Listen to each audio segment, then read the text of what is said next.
Would you believe me if I told you this stinking mountain of trash is actually a massive gold mine? This is Inaywan, Cebu, Philippines.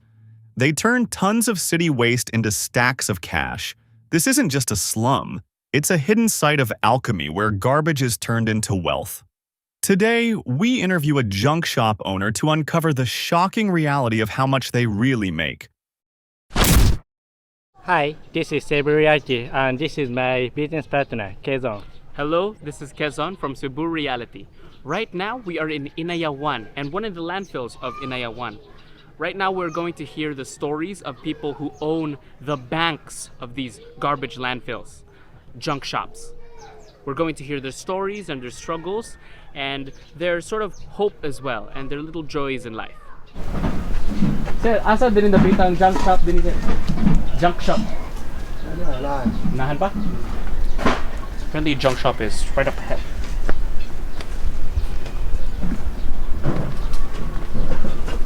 So, see here, there's already a bunch up here. They're managing a bunch of mostly just metal. Because, you know, the most valuable items here are metal. And, yeah, they use it for, they repurpose the stuff as well. This is, I think, biomass or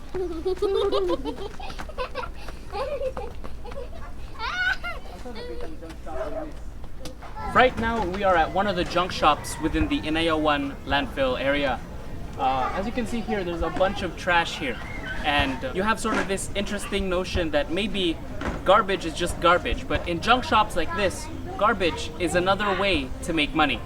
Kolektor. Resource connector. Oh, okay. Doon ay kapaingnan ang amo ang mga kinakuha sa kanilang balay. So, kamoy igog tig handle sa resources, tig pakita, no? Oo, dayon ligawa sana mag-ayisip pud mi sa mga balay para sa segregation sa ato ang basura. So, door to door sa mo manguhag basura. Oh, door to door. So, Pero ang among ginakuha dito is recyclable lang. dili lang ka ng mga disposable na pagkaon. O dili. Kay bali magkuha mi ana puhon kung doon na mi area nga MRF kaso lang kulang pag yun sa Kulang pagod lugar. lugar. Kaya ang lugar diri pa rin parintahan man god. Pero wala mi dili mi ka-afford. Dili ko ka-afford. Oo. Og pakuan. Dili mi ka-afford. So nagkuan pa yun nag-settle ba sa city pero kay bawo ka city kung kuan lisod ka. Lisod sa kaayo pa. Lisod ka. Pili sa Ugay kaayo. Labi na karon ang basura crisis kaayo kay walay pangwara. may kawaran May og katong tungod landslide. Oh, pangitabo sa ginaliw landslide. Usa sa amo ang tinangga sa suod ang kinabuhi usa sa biktima adto. Condolences na mo. So, inyong pamilya jud connected jud sa waste management. Connected aning masurahay kay kaniadto pa lang na open dam site pa ni Inayawan isang amo ang ginikanan is masuran na. Yang tud na kami nga mga anak na masuran na pod. Dayon ang ako mga anak dili na ko gi Wala ni mo sa basura. gipaapil sa Ako jud sila gipa-eskwela man. paskwela jud ni mo Oh, karo. so ang karon ang ako ang anak nga laki kay tulor ang akong anak is na siya sa kuan sa loader siya sa karon sa basura diya sa city. Nasa TPS. Dayon ang duha na ko anak dili man sila kay sa mga babae. So nagtrabaho sila. Trabaho sila ka office. Pero nagkuan na sila kang nagminyo man so So, that's- nanghawa. Oh, sila ra. Oh. Sorry na sila. Balig, pila na yung makuhaan ng kanang basket sa orange? Ang kuna siya ang kilo nga pagpalit na ko na is 5 pesos ang kilo. 5 pesos ang kilo. Oh, pero sa una mahal na siya is 8. 8? Oo, karon barato man ang mga scrap. So kung mo barato ang scrap, mo barato pod mi. Barato sa ang inyong resell. So, sa una, dili jud ko ani wala ko nang junk shop. Wala ka ng junk shop. Nanguan ra gyud ko. Kanang nanguha ra kog basura Nanguha ra sa kog basura. open dam site pa sa una. Oh. Pero unsa may naka-motivate nimo nga mo update junk shop imo? Kuan siya kato nang nasira din nasira ang amo ang landfill. So nibalhin sa binaliw. So karon nag-needed ni og livelihood kay para sa amo ang kapaningabuhian ug kapuy-an. So need man ana mo kay unsay among idata sa among yuta. So wala. So ang gibuhat ato gitabangan mi sa city na amo ang mga pares patarbahoon sa gobyerno SGO. Pero nitaliwan naman akong pares pero wala jud to na kuan nga kanang as in jud nga kanang nag-provide jud sila work para sa among mga pares para sa amo ang paningabuhian. So wala napasagdan mi sa government. So nagsugod na lang mo ginyo ang junk shop. Yeah.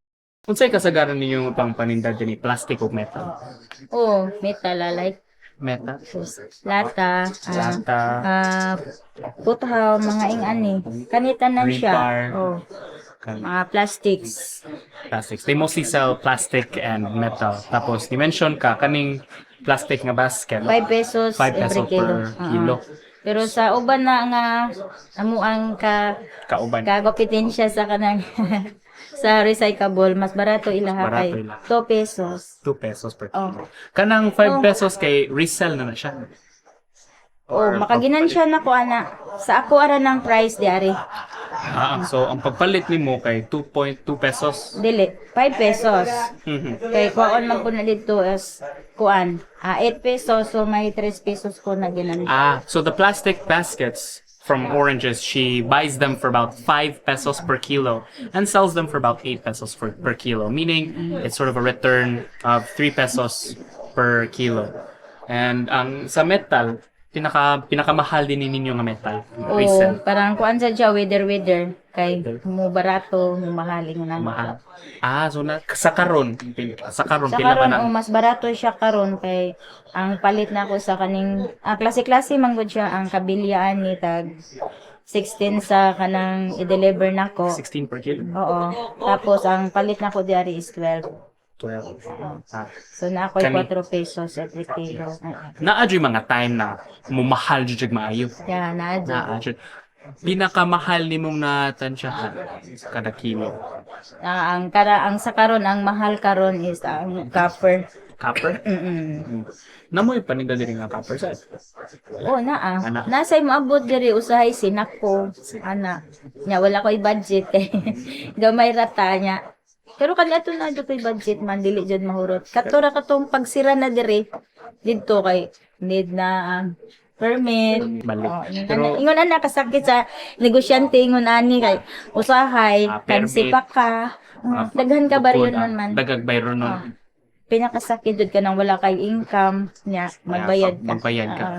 She was talking about mostly the struggles of being a business owner here in the Philippines, especially as a junk shop owner. You have to chase, permits. You have to chase through different bills and taxes. And in days where there are no profit, it's really hard to catch up and come up. So, pila imong empleyado din Sa unang empleyado na ko is 16 karon. Tulo.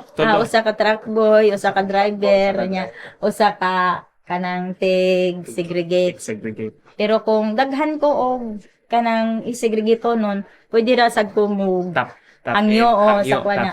Pwede magtrabaho na mo diri kay na ako'y daghan. At least nas maka-income po sila. Ingon na gani kanang ang gusto na ko ba makatabang ko sa uban. So kung unsay na ako balag gamay ra mahimo ako makatabang ko sa uban. Kung unahon nimo ang tao or ang negosyo, unsa man jud unahon nimo? Dito ko na sayo gid kay mas na maluoy man ko sa tao bud kung mag-move. Pero So ako ang makaluluoy ginigabot sa panahon. So na ako kanang experience na ako ba. So maluoy ko sa tayo nga need na mo wala may bugas karon, need na ko akong anak na hospital karon anak ko nga. Siya, pwede trabahoan na lang nako ang inani. So sige trabaho ilang. Pero later on, dili na. So dili na makalta sa kanang ilang trabaho ang ako ang nahatas. So osik sayang anak ka lang trust ni mo sa tao gani nga kanang usikan anak. So dito sa ko na orag experience na ko ba nga ni siguro ni negosyo. So karon dili na ko magpasii. Pero open ra gyapon ko mutabang ra gyapon ko sa tao. Mutabang ra gyapon. Makita man gud nako kung unsay gyud nag-needed ang tao. So di jud nako na mo ba nga mutabang jud ko. Siguro makaana lang ko so sig Lord na balas ako. Ang importante nako makapaskoil ako sa akong apo. Makatag ko sa ako ang mga anak kung mag-needed. Kadua, makabayad ko sa mga bills. Okay na na. Okay na ko ana makakaon mi sa akong apo. Nana. Makatabang ko sa ubang tao. Kinsa may mga companies usually na mutak in nimo mangayo o kanang Mupalit ninyo ba? Mga companies din mupalit usually? Ang sa amo ang TPRC mo na akong hatlanan sa ako ang mga PET bottles. TPRC. Yun ani. Pero Recycling. limpyuhan pa ni siya, tangtangon ang plastic o tabon. Sabon. Mo na siya ang ako anasang kaning mga PP kani adto pud na siya sa kana GIP. Kanya ang kani siya Metal ganing lahi lata. pud ni siya kay adto pud ni siya sa Joby Metals diri sa may kanso. So, kuan man sa pilay bayad nimo sa imong mga tulo ka empleyado? Lahi-lahi man sila Lahi-lahi sila sweldo. Kay ang truck ko is 300. Ang driver 400. 400 per day? 9. Per Pero kuan ra na siya mag-pick up sila og 10, mabalik na sila og mga 12. Kana so ra balik na duha ra oras. ka oras. Ana. Sa lahi nimo, Sa ako ang tag-segregate, 250 ra siya. 250 ra siya sa usa ka adlaw. Oo. Ang kanang uban, nga kanang ako ang tawgon kung daghan ko og kuan, ako na lang na sila kanang unsa man kaya ra, pakyaw na lang, nya kani magpahamutan ko ani, nigabot sa truck nga mo pick up ani, magkuha jud ko og kanang laing tawo. Duha Amo ka alsa. person. Kay Pada sa truck. bugat man ni siya. Kay nanglan man siya aswato niya, yabo. Is 200. Yabo. 200 sa duha ka tawo nga mo. Yabo. Kumpara nimo karon og sa imong task say mas nindot yun. Akong ikumpara ang kaniadto na kong paningabuhi og karon mas arang-arang karon kay murag na dungag-dungagan ako ang knowledge kay nang tungod sa pinla. Tungod sa mga waste management. gisigihan mi og kanang training about sa kanang solid waste management. So doon na kanang kamaon na mi mo ato kamaon ako matubang sa mga tao sa una dili ko ganang makigistorya man maulaw man ko. Di ako nakatuon sa kanang ingon ani nga mga kauban nako mga konsehal na mga nganana sa city. Sa city. Karon nabilong pa jud ko sa solid waste management Sa board sa city. Sa Inayawan jud mismo. dito sa Cebu City. Cebu City, bil jud ka. So dako jud kag part ani. Apel ko diya representative ko sa recycling industry. So na murag na dada ako ang pagkatao didong dapita kay ako ang ikumpara kaniadto lisod gid kay kanang bahin sa pagpaningabuhi sa una mangahig mi digid mi ka saon og dili mi ka pangahig sa basura. Gabot pa didto mag-inilugay nya katod nga wala nay basura dinhi sa Inayawan nabalhin na didto sa Binaliw. So nagtukod ko gingunani so makaingon ko nga kanang dako og kausaban ang akong kinabuhi nga naa ni siya kay bisan pa man tuod na kanang wala na ko na masura pero basura ra gyapon jay tungod sa recyclable pero kanang doon na gani siya yung mga value kanang dili na kayo ko kanang stress kay mag-isip ko kung dili ko ka pamasura wala ko ilong agon ining kaugmay nana unsay akong ipabawon sa akong mga apo ako ipabawon sa akong mga anak inana. Pero karon magpaabot ko nanan ni siya mag-deliver ko. Magpaabot ra ka sa kung hangyo ko pwede ko padadaan og money kay para need na ko sa ako ang timbang. So dili sila mo palibot. Dili ra sila. So tagaan ko. Inana. I was just asking her to weigh her present life to her past life, and she could say that although her past life shared a lot of knowledge and experience that she used onto her present life, it is no surprise that her present life is way better. She got to play a bigger part with the whole solid waste management here in Cebu City. She used to go on share fight for food. But now she doesn't even have to worry about food. She has to worry about the next delivery truck that will come in which usually they will come. Pila man naka delivery truck usually musud sa kaning siya? Kada adlaw. Sa una every week pero karon sa katong na kuan gani katong typhoon na tinyo. Tanan nga didto dapita sa kuan sa liluan na was out sila. Naman dito ang GIPs. Naglisod na sila karon kay ang tanang truck nila is kay nang man i-overhaul. So ang karon may na lang ma-pick upan ko diri once a month. Para to nagpa-pick up ko January tapos karon giusban pagka February 14. So basin maobsan pick upan na po ko ining ka March na po. Ang mga truck nila duha ra ang nagdagan niya sa kadaghan nilang pick upon. dili gyud ma-accommodate ang kanan. So ako magpaabot ra ko kay wala man koy sakyan na. Malansa. Pero dapat yun makasakyanan sa May sunod unta. pa unta. Nagkuan ko nang nakoy sakyanan sa una, but akong gi-deposit ay wala ko kadata. So naisip na ako basin po sa pohon pagaan lang tag maing lawas sa Ginoo niya gisingan ta nga na ay masakyanan balag Malag kanang unsa na kanang mga ginamit na god. namin si Kanhan. So nga sikanhan nga sakyanan okay ra. Ka kuan ra kay maka direct naman gud og Deliver na lang ikaw ra. Dili na maglisod. At the lowest, pilay makita nimo sa tanan every month. At the lowest. Ang karon katong balig usa ka pick-upan ako kay balig us ka buwan sa to. Oh, So pila ang ilang 10 kira. 10 kira ang sumada sa kanang gi-pick up nila usa ka truck. nga sa pinakadagko. Ang katong naka pick up jud sila nako diri sud sa usa ka buwan is every week. Nakakuha ko og 150,000. Mas mahal man to sa una karon barato. So maglisod ko og kabawi. Ikaw G pinakadako din nga junk shop. Dili Dili naa. naay mas. Sa diri sa Inayawan, bali kuan mami ang nanimbang diri upat. Opat mo. Ang naay permit duha lang. Duha lang ikaw o Ako og si GCKA. So- Dato po sila kay dili mahutdan og kwarta. Ang akong kinsay masaag, okay. Kay Kinsay ang musuot. ang nagasaligod ko sa kanang ako ang mga kauban sa Circa nga magdala diri sa ako. o mga trapo. Kanang mga recyclable Average na makita nimo kada buwan. kada buwan. Average. Siguro kulang mga 30K average Tansya. na sa karon. Per Kay sa lakad una per week. dako god kay mahal. Sa una every day. Every day. Every day na ako'y income na 50K. Ang copper. Ihatod na diri sa kuha is 50K na nadaan morning pa lang. Ang kuha na ginansya na sa una, bali mga 1 year. 1 year. O 50K every day. Every day. Pero ang kanal, sakyanan ako sa una. Pagka lipas na, nangaguba na siya. Wala ko makapangandam nga ingana ang may tabo. So basta ka na, naibawaan na nako daghan kong kwarta. Hinana gani.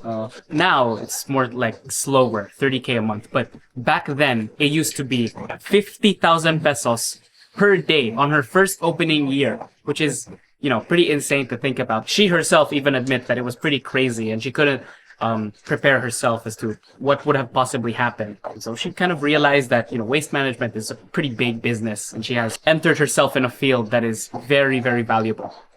So we were talking about how her objective with this junk shop really truly is. And it's not just to, recycle materials and sell them, but also to help this city manage its overgrowing problem of trash.